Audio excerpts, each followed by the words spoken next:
Welcome to Soft Hour Library. Tonight's story begins now. Close your eyes and rest. Chapter 2. Our investigation of happiness has so far not taught us much that is not generally known. Nor does the prospect of learning something new seem much greater if we continue it with the question why it is so hard for people to be happy. We have already given the answer by pointing to the three sources from which our suffering comes: the superior power of nature, the frailty of our own bodies, and the inadequacy of the arrangements that regulate the relations of human beings in the family, the state, and society. Regarding the first two, our judgment need not hesitate long. It forces us to acknowledge these sources of suffering and to resign ourselves to the inevitable.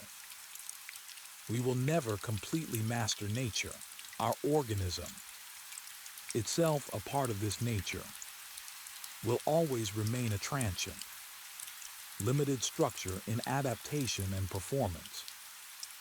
This recognition has no paralyzing effect. On the contrary, it points the direction for our activity. If we cannot remove all suffering, we can remove some and alleviate others. Many thousand-year experience has convinced us of this. We behave differently toward the third, the social source of suffering. We do not want to acknowledge this one at all. We cannot understand why the institutions we ourselves have created should not rather be protection and benefit for us all. However, when we consider how poorly we have succeeded in precisely this piece of prevention of suffering, the suspicion awakens that here too, a piece of unconquerable nature could be at work behind it. This time our own psychical nature. On the way to occupying ourselves with this possibility, we encounter an assertion so astonishing that we must linger with it. It states that a great part of the blame for our misery is borne by our so-called civilization. We would be much happier if we gave it up and returned to primitive conditions. I call this astonishing because, however one may define the concept of culture, it is certain that everything with which we try to protect ourselves against the threat from the sources of suffering belongs precisely to that same culture. By what path have so many people come to this standpoint of strange hostility to culture? I believe a deep, long-standing dissatisfaction with the prevailing state of culture provided the soil on which a condemnation then arose on certain historical occasions. I believe I can recognize the last and the penultimate of these occasions. I am not learned enough to trace the chain of them far enough back into the history of the human species. Already at the victory of Christianity over the pagan religions, such a culture-hostile factor must have been involved. It stood very close, after all, to the devaluation of earthly life accomplished by Christian doctrine. The penultimate occasion arose when, through the progress of voyages of discovery, contact was made with primitive peoples and tribes.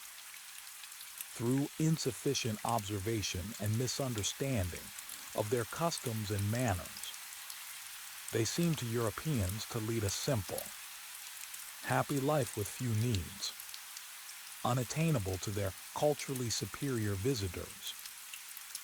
Later experience has corrected much of this judgment.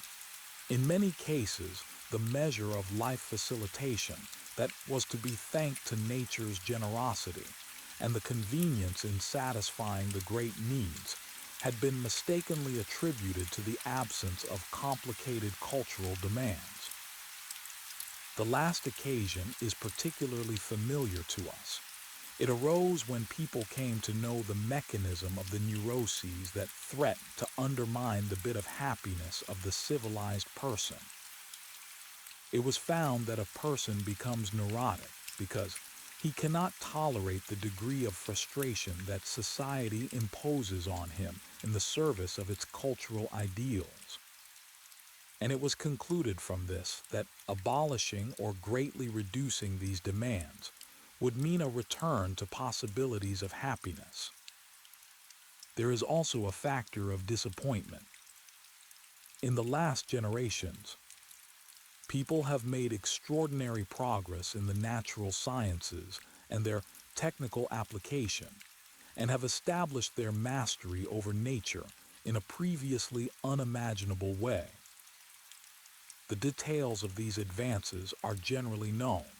It is unnecessary to enumerate them. People are proud of these achievements and have a right to be. But they believe they have noticed that this newly won control over space and time, this subjugation of the forces of nature, the fulfillment of age-old yearnings, has not increased the measure of pleasure satisfaction they expect from life, has not made them feel happier. One should be content to conclude from this observation that power over nature is not the only condition of human happiness, just as it is not the only goal of cultural endeavors, and not derive from it the worthlessness of technical progress for our happiness economy. One would like to object, is it not a positive gain of pleasure, an unambiguous increase in happiness feeling? If I can hear the voice of my child as often as I wish, living hundreds of kilometers away from me, if shortly after my friend's landing I can learn that he has survived the long, difficult journey well, does it mean nothing that medicine has succeeded in enormously reducing the mortality of small children, the danger of infection for women giving birth, indeed in considerably prolonging the average lifespan of civilized man? And we can cite a long series of such benefits that we owe to the much maligned age of scientific and technical progress. But here, the voice of pessimistic criticism makes itself heard, warning that most of these satisfactions follow the pattern of that cheap pleasure praised in a certain anecdote. One procures this pleasure by sticking one's bare leg out from under the covers on a cold winter night, and then pulling it back in. If there were no railway to overcome distances, the child would never have left his hometown. One would need no telephone to hear his voice. If ocean navigation had not been established, the friend would not have undertaken the sea voyage. I would not need the telegraph to allay my concern about him. What use is the reduction of child mortality to us if it forces us to practice extreme restraint in procreation, so that on the whole, we are not raising more children than in the times before the reign of hygiene, but have brought our sexual life in marriage under difficult conditions and probably worked against the beneficial natural selection? And finally, what use to us is a long life if it is difficult, poor in joys, and so full of suffering that we can only welcome death as a deliverer? It seems certain that we do not feel comfortable in our present-day culture, but it is very difficult to form a judgment whether and to what extent the people of earlier times felt happier, and what role their cultural conditions played in this. We will always have the tendency to grasp misery objectively. That is, to place ourselves with our demands and sensibilities into those conditions, and then examine what occasions for happiness and unhappiness we would find in them. This way of looking at things, which appears objective because it abstracts from the variations of subjective sensitivity, is naturally the most subjective possible, since it substitutes for all other unknown mental disposition one's own. but happiness is something thoroughly subjective. However much we may recoil from certain situations, that of the ancient galley slave, of the peasant in the 30 Years' War, of the victim of the Holy Inquisition, of the Jew awaiting the pogrom, it is nevertheless impossible for us to feel our way into these persons, to guess the changes that original obtuseness, gradual numbing, cessation of expectation, cruder and finer modes of narcotization have brought about in the receptivity to pleasure and unpleasure sensations. In the case of extreme possibility of suffering, certain mental protective mechanisms also go into operation. It seems to me fruitless to pursue this side of the problem further. It is time that we concern ourselves with the nature of this culture, whose happiness value is questioned. We will not demand a formula that expresses this nature in a few words before we have learned anything from investigation. It suffices us, therefore, to repeat that the word culture designates the entire sum of achievements and institutions that distinguish our life from that of our animal ancestors and serve two purposes: the protection of man against nature and the regulation of the relations of men to one another. To understand more, we will gather together the features of culture individually as they show themselves in human communities. In doing so, we allow ourselves without hesitation to be guided by linguistic usage, or as one also says, linguistic feeling, trusting that we thereby do justice to inner insights that still resist expression in abstract words. The beginning is easy. We recognize as cultural all activities and values that benefit people by making the earth serviceable to them, protecting them against the violence of natural forces, and the like. About this side of culture, there is the least doubt. To go back far enough, the first cultural acts were the use of tools, the taming of fire, the building of dwellings. Among these, the taming of fire stands out as a quite extraordinary, unprecedented achievement, while with the others man struck out on path that he has since continued to follow, the stimulus for which is easy to guess. With all his tools, man perfects his organs, both motor and sensory, or removes the barriers to their performance. Motors place enormous forces at his disposal, which, like his muscles, he can send in any direction. The ship and the airplane see to it that neither water nor air can hinder his movement. With spectacles, he corrects the defects of the lens in his eye. With the telescope, he looks into distant spaces. With the microscope, he overcomes the limits of visibility set by the structure of his retina. In the photographic camera, he has created an instrument that captures the fleeting visual impressions, which the gramophone record must do for the equally transitory sound impressions, both fundamentally materializations of his power of memory. His recall. With the help of the telephone, he hears from distances that even fairy tales would respect as unattainable. Writing is originally the voice of the absent, the dwelling house a substitute for the mother's womb, the first dwelling, in which one was safe and felt so comfortable, probably still longed for.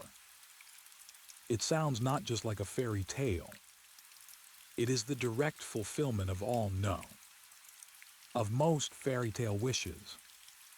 What man, through his science and technology, has brought about on this earth, on which he first appeared as a feeble animal being, and on which every individual of his species must enter again as a helpless infant, O inch of nature. All this property he may claim as cultural acquisition. Long ago, he had formed an ideal conception of omnipotence and omniscience, which he embodied in his gods. To them, he attributed everything that seemed unattainable to his wishes, or was forbidden to him. One may therefore say that these gods were cultural ideals. Now he has approached very close to the attainment of this ideal, has almost become a god himself. Of course, only as people generally tend to attain ideals according to human judgment. Not completely. In some respects, not at all. In others, only halfway. Man has become a kind of prosthetic god, so to speak, quite magnificent when he puts on all his auxiliary organs. But they have not grown onto him, and still give him much trouble on occasion. Moreover, he has a right to console himself that this development will not be concluded precisely with the year 1930. The distant times will bring new, probably unimaginably great advances in this field of culture, will further increase his godlikeness. But in the interest of our investigation, we also want not to forget that present-day man does not feel happy in his godlikeness.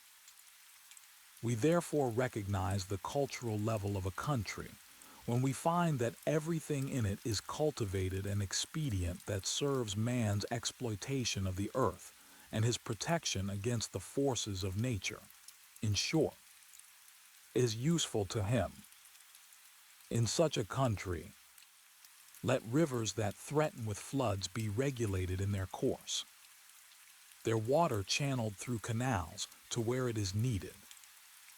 The soil should be carefully tilled and planted with the vegetation it is suited to bear. The mineral treasures of the deep should be diligently brought to the surface and fashioned into the required tools and implements. The means of transportation should be plentiful, swift, and reliable. Wild and dangerous animals should be exterminated. The breeding of domesticated animals should flourish. But we have yet other demands to make on culture, and remarkably hope to see them realized in these same countries. As if we wanted to deny our first-raised demand, we also greet it as cultural when we see that people's care also extends to things that are utterly useless, even appear rather unnecessary. For example, when the garden areas in a city necessary as playgrounds and air reservoirs also bear flower beds, or when the windows of the dwellings are decorated with flower pots, we soon notice that the useless thing whose high valuation we expect from culture is beauty. We demand that the civilized man revere beauty where he encounters it in nature, and produce it on objects insofar as his hand's work is capable. Far from our demands on culture being thereby exhausted, we still want to see the signs of cleanliness and order. We do not think highly of the culture of an English country town in Shakespeare's time, when we read that a large dunghill lay before the door of his father's house in Stratford. We are indignant and call it barbaric, the opposite of cultural, when we find the paths of the Vienna woods strewn with discarded papers. Filth of any kind seems to us incompatible with culture. We also extend the demand for cleanliness to the human body. Hear with astonishment what evil odor the person of the Roi Solo used to emit, and shake our heads when we are shown on Isola Bella the tiny wash basin that Napoleon used for his morning toilet. Indeed, We are not surprised when someone sets up the use of soap directly as a measure of culture. It is similar with order, which, like cleanliness, refers entirely to human works. But while we cannot expect cleanliness in nature, order is rather copied from nature. The observation of the great astronomical regularities has given man not only the model, but also the first starting points for introducing order into his life.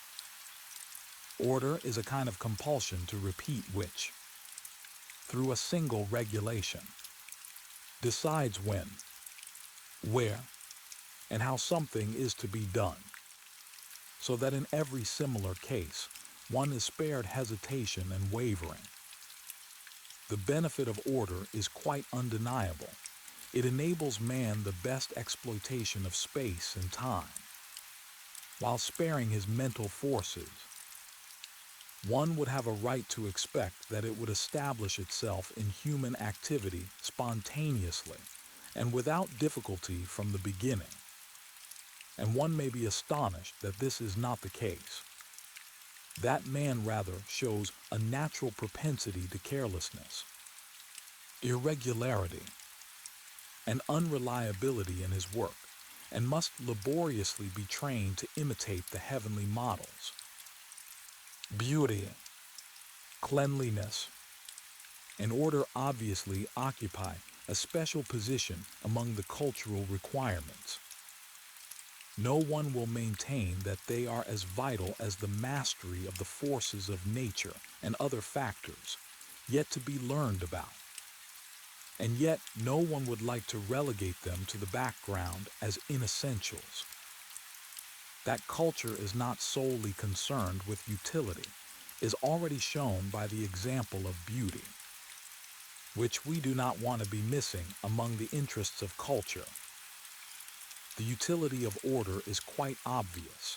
With cleanliness, we must bear in mind that it is also demanded by hygiene.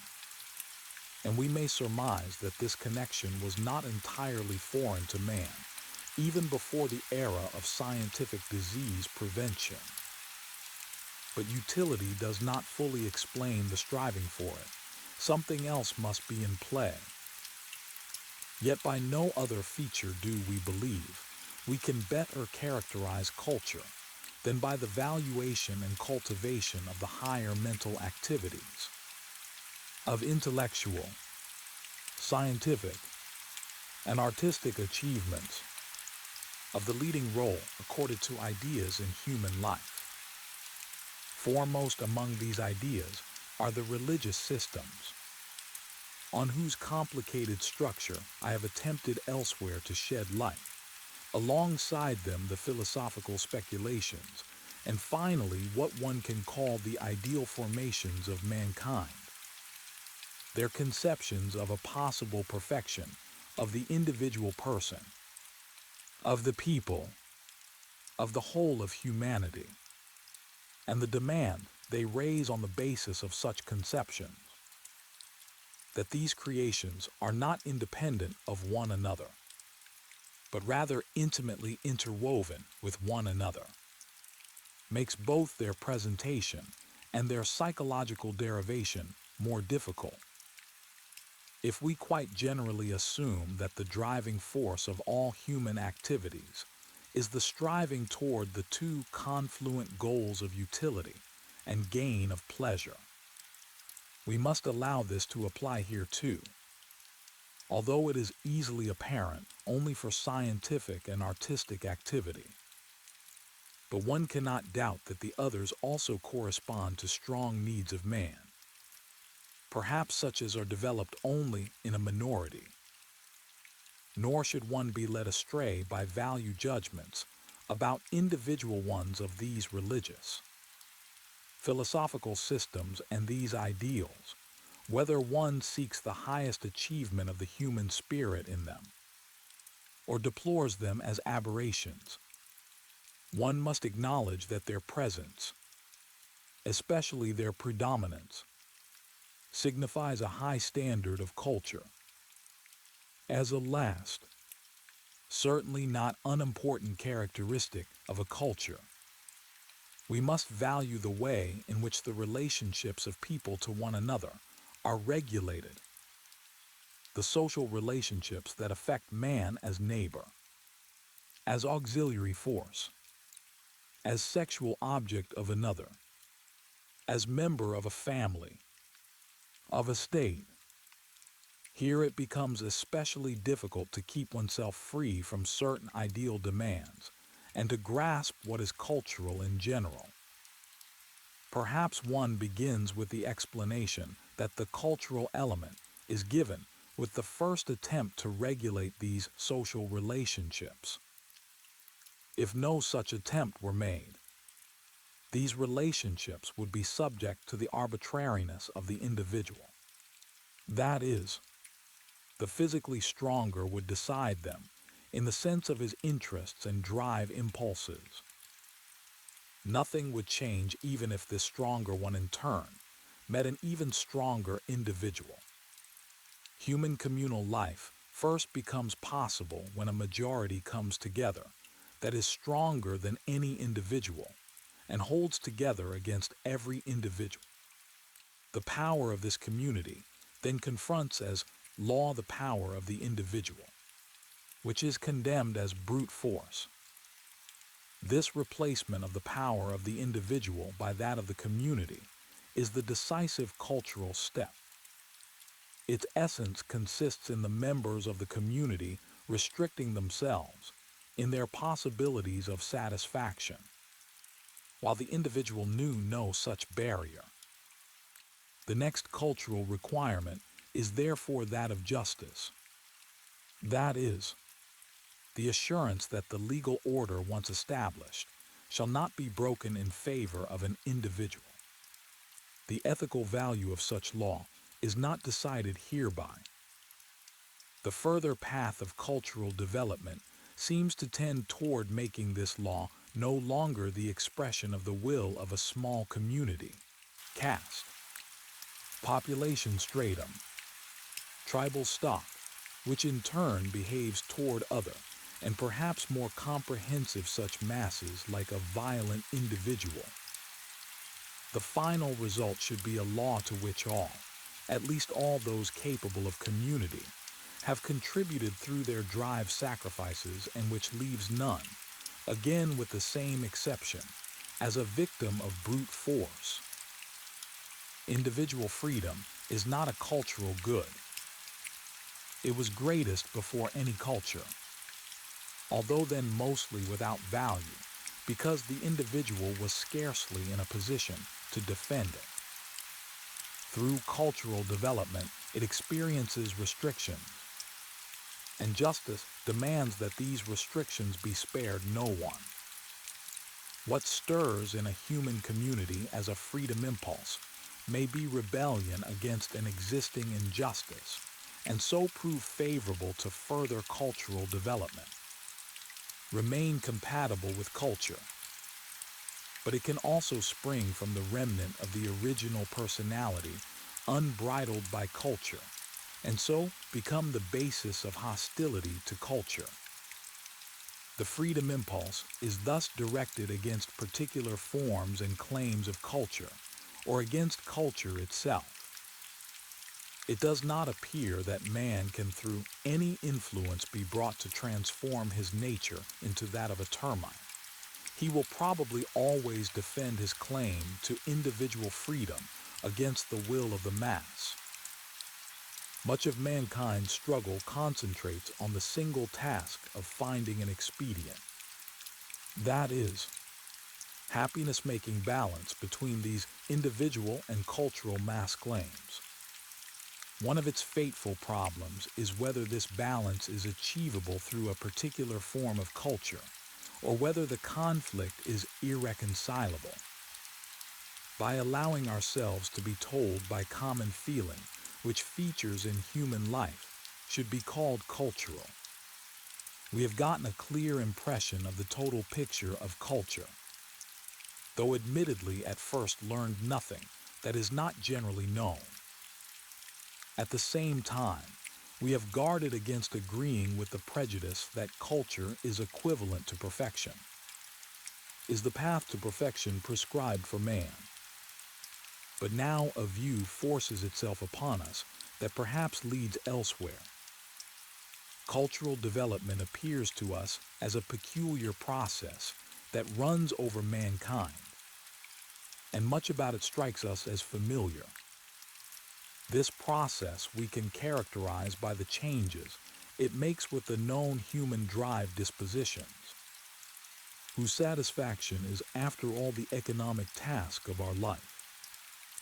Some of these drives are used up in such a way that something appears in their place that we describe in the individual as a character trait. The most remarkable example of this process we have found in the anal eroticism of the young human being. His original interest in the excretory function, its organs and products, transforms itself in the course of growth into the group of traits known to us as thrift, sense of order and cleanliness, which, valuable and welcome in themselves, can intensify to conspicuous dominance and then produce what is called the anal character. How this happens we do not know, but the correctness of this view is beyond doubt. Now we have found that order and cleanliness are essential cultural demands, although their vital necessity is not exactly evident, any more than their suitability as sources of pleasure. At this point, the similarity of the cultural process with the libido development of the individual must first have struck us. Other drives are induced to shift the conditions of their satisfaction, to direct them onto other paths, which in most cases coincides with the well-known sublimation of drive aims. In others can still be separated from it. Drive sublimation is an especially prominent feature of cultural development. It makes it possible for higher mental activities, scientific, artistic, ideological, to play such a significant role in cultural life. If one yields to the first impression, one is tempted to say that sublimation is altogether a drive destiny forced by culture. But one does better to think about this longer. Thirdly and finally, and this seems the most important, it is impossible to overlook the extent to which culture is built upon drive renunciation, how much it presupposes precisely the non-satisfaction suppression, repression, or something else of powerful drives. This cultural frustration dominates the great field of social relationships of men. We already know it is the cause of the hostility against which all cultures have to fight. It will also make heavy demands on our scientific work. We have much to clarify there. It is not easy to understand how one can make it possible to deprive a drive of satisfaction. It is by no means safe if it is not economically compensated. One can prepare for serious disturbances. But if we want to know what value our conception of cultural development as a special process, comparable with the normal maturation of the individual, may claim, we must obviously attack another problem. Must ask ourselves what influences cultural development owes its origin to, how it arose, and what determined its course. Chapter 3. This task seems oversized. One may confess one's timidity. Here is the little that I was able to guess. After primeval man had discovered that it was, literally understood, in his hand to improve his lot on earth through work, it could not be a matter of indifference to him whether another person worked with or against him. The other gained for him the value of the fellow worker with whom it was useful to live. Even earlier, in his ape-like prehistory, he had adopted the habit of forming families. The members of the family were probably his first helpers. Presumably, the founding of the family was connected with the fact that the need for genital satisfaction no longer appeared like a guest who suddenly shows up and after his departure lets nothing more be heard of himself for a long time, but settled down as a permanent lodger with the individual. With this, the male acquired a motive to keep the female, or more generally, the sexual objects. Near him, the females, who did not want to separate from their helpless young, also had to remain with the stronger male in their interest. In this primitive family, we still miss an essential feature of culture. The arbitrariness of the head and father was unrestricted. In Totem and Taboo, I have tried to show the path that led from this family to the next stage of communal life in the form of fraternal clans. In overpowering the father, the sons had made the experience that a union can be stronger than the individual. The totemic culture rests on the restrictions that they had to impose on one another to maintain the new state. The taboo prescriptions were the first law. Human communal life was thus doubly founded by the compulsion to work created by external necessity, and by the power of love, which on the part of the man did not want to do without the sexual object in the woman, and on the part of the woman did not want to do without that piece separated from her.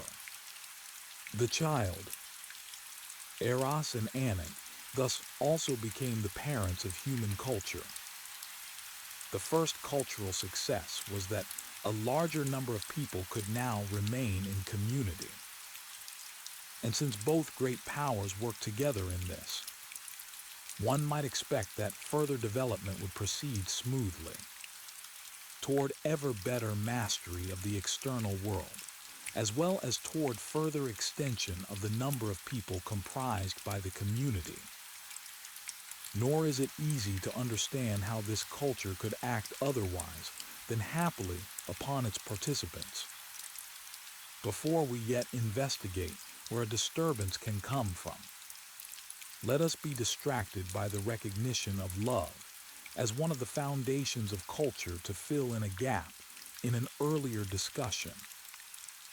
We said that the experience that sexual genital love gives man the strongest satisfaction experiences actually provides him the prototype for all happiness, must have suggested it to continue seeking happiness satisfaction in life, also on the field of sexual relationships, to place genital eroticism at the center of life.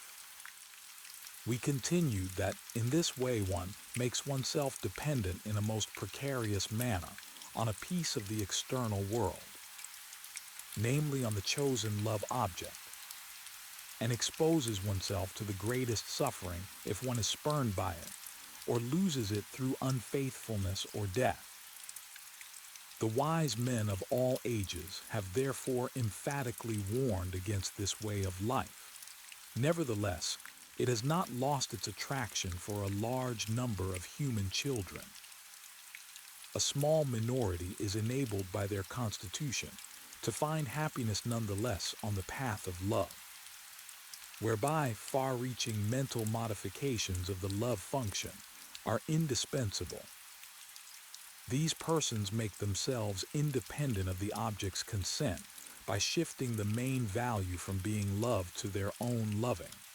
They protect themselves against its loss by directing their love not onto individual objects, but in equal measure onto all people. And they avoid the fluctuations and disappointments of genital love by deflecting it from its sexual aim, transforming the drive into an aim-inhibited impulse. What they thereby bring about in themselves the state of an evenly hovering, unwavering, tender feeling, no longer has much outward resemblance to the stormily agitated genital love life, from which it is nevertheless derived.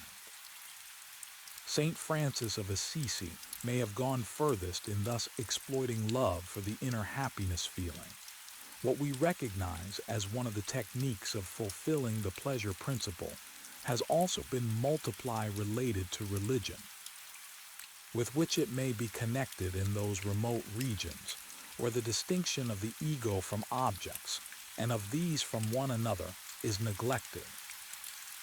An ethical consideration, whose deeper motivation will yet become apparent to us, wants to see in this readiness for universal love of men and the world the highest attitude to which man can raise himself. We would like not to withhold our two main reservations already at this point. A love that does not select seems to us to forfeit a part of its own value by doing an injustice to the object. And further, not all people are worthy of love. The love that founded the family continues to be effective in culture in its original form, in which it does not renounce direct sexual satisfaction, and in its modification as aim-inhibited tenderness. In both forms, it continues its function of binding a larger number of people to one another in a more intensive way than is accomplished by the interest of the work community. The carelessness of language in the use of the word love finds a genetic justification. One calls the relationship between man and woman, who have founded a family on the basis of their genital needs, love. But one also calls the positive feelings between parents and children, between siblings in the family, love. Although we must describe this relationship as aim-inhibited love, as tenderness. Aim-inhibited love was indeed originally fully sensual love, and still is so in man's unconscious. Both, fully sensual and aim-inhibited love, reach beyond the family and create new bonds with previously strange people. Genital love leads to new family formations, aim-inhibited love to friendships, which become culturally important because they escape many restrictions of genital love. For example, its exclusiveness. But in the course of development, the relationship of love to culture loses its unambiguity. On the one hand, love opposes the interests of culture. On the other hand, culture threatens love with severe restrictions. This estrangement seems unavoidable. Its reason is not immediately recognizable. It first expresses itself as a conflict between the family and the larger community to which the individual belongs.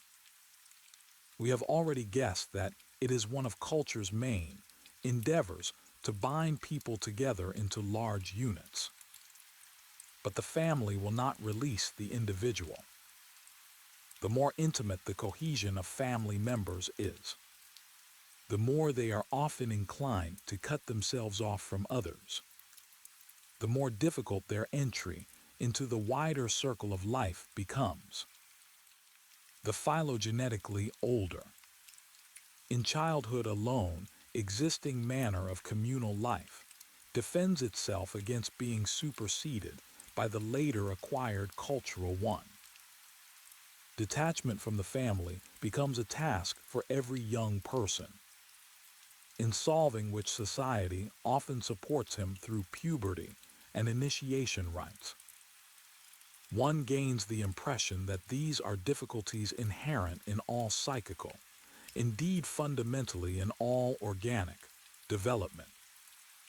Furthermore, the women soon enter into opposition to the cultural current and unfold their retarding and restraining influence. The same women who at first laid the foundation of culture through the demands of their life. Women represent the interests of the family and sexual life. The work of culture has become increasingly the business of men, poses ever more difficult tasks to them, compels them to drive sublimations of which women are little capable.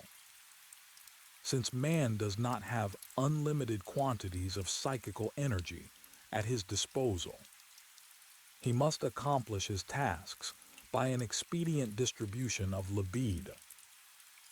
What he uses for cultural purposes, he largely withdraws from women and sexual life. His constant association with men, his dependence on relations with them, even estrange him from his duties as husband and father. Thus the woman sees herself pushed into the background by the claims of culture and enters into a hostile relationship with it. From the side of culture, the tendency toward restricting sexual life is no less clear than the other toward extending the cultural circle. Already the first cultural phase, that of totemism, brings with it the prohibition of incestuous object choice, perhaps the most drastic mutilation that human love life has ever experienced in the course of time. Through taboo, law, and custom, further restrictions are established that affect both men and women. Not all cultures go equally far in this. The economic structure of society also influences the measure of remaining sexual freedom. We already know that culture here follows the compulsion of economic necessity, since it must withdraw from sexuality a large amount of the psychical energy it itself uses.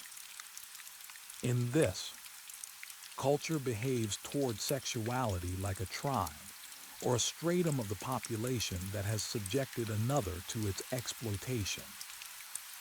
Fear of the rebellion of the suppressed drives to stricter precautionary measures. A peak of such development is shown by our Western European culture. It is psychologically entirely justified that it begins by prescribing the manifestations of the child's sexual life. For there is no prospect of curbing the sexual desires of adults if groundwork has not been laid in childhood. But in no way can it be justified that the cultural society has gone so far as to also deny these easily demonstrable, indeed conspicuous phenomena. The object choice of the sexually mature individual is narrowed down to the opposite sex. Most extragenital satisfactions are prohibited as perversions. The demand expressed in these prohibitions for a uniform sexual life, for all disregards the inequalities in the innate and acquired sexual constitution of people, cuts off quite a number of them from sexual enjoyment, and thus becomes the source of severe injustice. The success of these restrictive measures might now be that in those who are normal, who are not constitutionally prevented from it, all sexual interest flows without loss into the channels left open.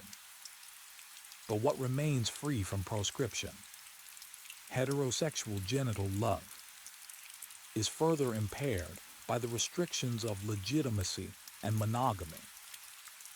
Present-day culture clearly gives to understand that it will permit sexual relationships only on the basis of a unique, indissoluble bond between one man and one woman, that it does not like sexuality as an independent source of pleasure, and is minded to tolerate it only as a hitherto irreplaceable source for the multiplication of human beings.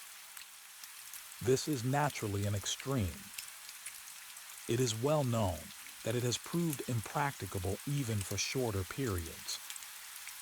Only the weaklings have submitted to such an extensive intrusion into their sexual freedom, stronger natures only under a compensating condition. which may be spoken of later. Cultural society has seen itself compelled to silently condone many transgressions that according to its statutes it should have prosecuted. Yet one must not err in the other direction and assume that such a cultural attitude is altogether harmless because it does not achieve all its intentions. The sexual life of civilized man is nevertheless severely damaged. It sometimes makes the impression of a function in regression, as our teeth and our head hair seem to be as organs. One is probably entitled to assume that it's significant as a source of happiness feelings. Thus, in the fulfillment of our life purpose, has sensibly diminished.